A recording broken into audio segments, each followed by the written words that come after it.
So far we've been using perfect squares and square roots. For example, the square root of 1, we know that 1 times 1 is 1. And for the square root of, and so its square root is 1. For the square root of 36, we know 6 times 6 is 36, so its square root is 6. Same thing with 100, 10 times 10 is 100, and so its square root is 10. Those are perfect squares, but now we want to talk about square roots like the square root of 11, and the square root of 79, and the square root of 120. We could do these on a calculator and come up with a number with several decimal places that tells us if we multiply it together we're going to get close to 11 or 79 or 120. But these values of these square roots fall in between the perfect squares. So in order to estimate about what a square root is of one of these numbers, we're going to look at the values of perfect squares. So for example, if we want to find the square root of 11, out here to the side you can write 1 squared is 1, 2 squared is 4, that's 2 times 2, 3 squared is 9, 4 squared is 16. 4 times 4 is 16. So you can see that if we were working backwards, the square root of 1 is 1, the square root of 4 is 2, the square root of 9 is 3, the square root of 16 is 4.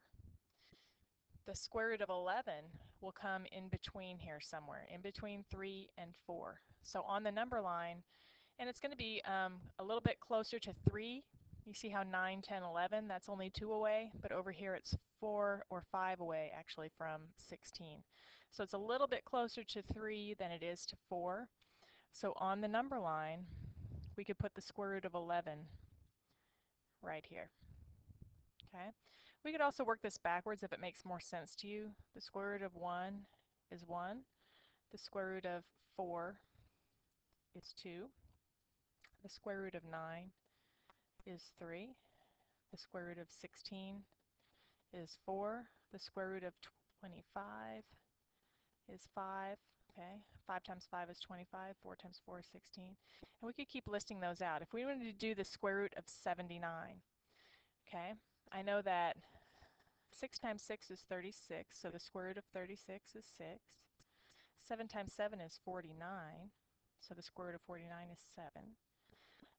8 times 8, 64, the square root of 64 is 8. 9 times 9 is 81, square root of 81 is 9. Okay, so if I'm looking at the square root of 79, I can see that's going to fall in between 8 squared and 9 squared. Okay, so 79, does it fall closer to the 8 or to the 9, to 64 or 81? 79 is closer to 81, so it's going to be a little bit less than 9 up here on the number line. So here's where the square root of 79 would go. Now the square root of 120, we'd have to keep going. 10 times 10 is 100, so the square root of 100 is 10. 11 times 11 is 121, so the square root of 121 is 11. Up here, square root of 120 is very close to the square root of 121, which is 11. So just a little bit less than that 11. So right here, I would put the square root of 120. All right, this is how we estimate where our square roots that are not perfect will be on the number line. All right, trying to place these square roots on the number line. I'm going to do one of them with you, and I would like you to try placing the rest of them here on the number line. Remember, if you've written down all of these square roots here, it'll be much easier to figure out where it's going to go on the number line. For example, the square root of 0 and 3/10. Okay? Square root of 0 and 3/10. Well, we know that's less than the square root of 1, but more than 0 times 0. So if we had the square root of 0, it'd be 0. And the square root of 1 is 1. So does 3/10 fall closer to 0 or 1? In this case, it falls closer to 0. So here we're going to put the square root of 3/10. Okay? So I want you to go ahead and rewrite out all of these square roots back here, and then figure out where these are going to fall on the number line. Okay? Let's talk about one more thing. For example, if I had the square root of 81/100ths, okay? If I had the square root of 81/100ths, I could take a look at this and say, well, I know 81 is a perfect square, 9 times 9. Okay?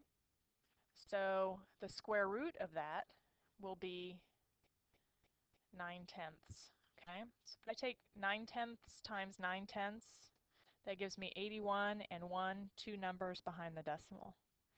So if you see a decimal number and you know that as a whole number it would be a perfect square, then you can use that to find what your square root will be.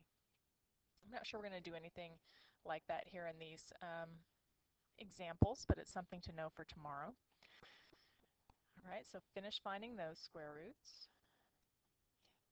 Now, if the area of a square garden is approximately 239 square feet, what is the maximum whole number side length possible? So we want to know the side length, but we want it to be the maximum whole number without going over 239 square feet. So what we have to do, if we had our square here, just like we did with perfect squares and square roots, we have to estimate what is x going to be worth. These two numbers have to be the same. They're going to multiply to get as close to 239 as we can get without going over. It's the maximum whole number. So let's see. I know that 15 times 15 is 225. So the square root of 225 is 15. And you would have to investigate this on your own. You could think about, okay, 10 times 10 is 100. I know that 12 times 12 is 144, so it's got to be more than that. 13 times 13 is 169, so it's got to be more than that. And then you're going to keep going. You might even have to figure out over here, let's see what 16 times 16 is.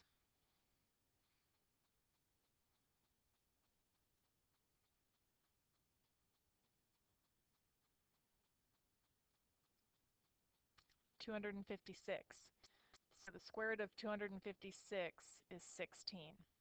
So now 239 is going to fall in between these two numbers. Okay? We need the maximum whole number without going over, so the closest we can get is 15. So 15 feet would be the answer here. And this is the kind of work that you would show, is writing out these square roots and your math to figure out what the perfect squares are. Okay, you want to lay down some mulch in your flower bed. A bag of mulch covers about 60 square feet. What is the maximum whole number side length possible for the flower bed to be completely covered? Okay, so now we need to make sure that we're covering the whole flower bed. If our perfect square does not come up to 60, then we wouldn't be able to cover the whole bed. So we have to have at least 60 in our perfect square. Okay, so here's this. We've got the 60 in the middle, and x is going to be the square root of 60. X times x should be 60. So then you're going to start figuring out, okay, let's see, 9 times 9 is 81, so the square root of 81 is 9, and that's more than that, so let's go backwards. 8 times 8 is 64. Okay, so you want to figure out, you have to have enough to cover the whole bed. It's a little bit different than the last one. On the last one, you didn't want to go over your square feet. This time you do. You have to have enough to completely cover. So figure out the rest of that one, please.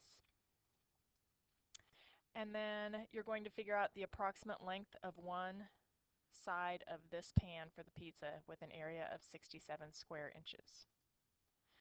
All right, so we're going to do the assignment in class tomorrow for practicing our estimating squares and square roots.